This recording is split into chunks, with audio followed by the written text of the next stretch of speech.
For personal reasons, happened to be at the border between Hungary and Romania the night that the Timișoara event started on the 16th, 17th of December 1989.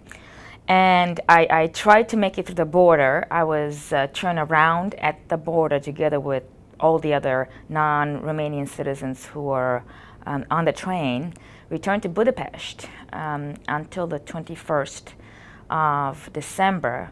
And on the 21st of December, I realized that things were really changing fast and irreversibly.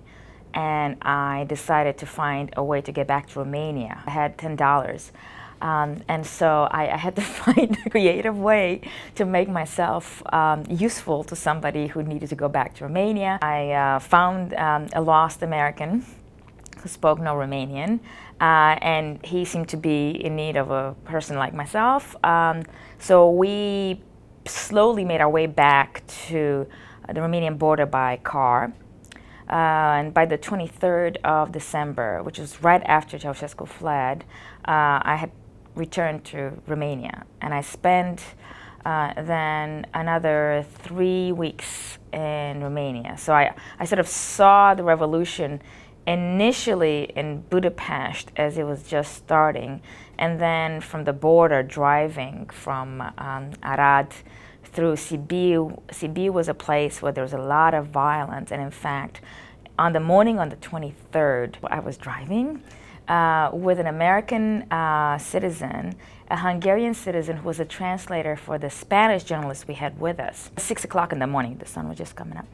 And the problem was, and we didn't know this very well, that there was still violence and there was shooting between the Securitate, the secret police forces, and the army in Sibiu. I actually drove through an area of Sibiu where there was fighting, and I could actually see bullets ricocheting above us. And there were people on top of the buildings shooting at each other, and we just kind of went for it, just praying that nobody was going to aim their guns at us. And they didn't, but it was kind of a close encounter, I would say. And then we ended up in Bucharest while they were still fighting. The Romanian Revolution was literally the televised revolution. What was happening in Bucharest on the night of the 21st and the 22nd of December was that on one hand, there was fighting in downtown Bucharest in the central square where Ceausescu was last seen. And by the same token, there were people trying to take over the television station so that people outside of Bucharest would know what was happening. So when we tried to cross the border from the Hungarian side, the guards pulled us in and they said, okay, watch this on TV and then you decide if you want to go. And they said, you know, probably not a good idea to be crossing the border right now. So we crossed the border and we get to the Romanian side. And of course, I'm the only person with a visa because I actually was going officially to Romania. And I've got these people who are all foreigners who have no connections, no reason to be in Romania, right? In a Hungarian car. So we put all our passports together and mine on top. I had a passport of a Romanian citizen living abroad. So I was sort of outside, inside kind of person, and with a visa. And we handed them over to the soldier. The guy disappears for about 15 minutes. We're getting very nervous because they all have guns pointed at us.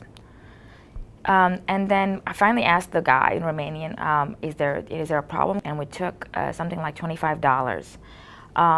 And we went in and we put it inside of the passports, and we said, you know, we really don't need a receipt for the visas. And $25 got us into Romania. But what was interesting is they were watching the television also, and they didn't know how to interpret this either.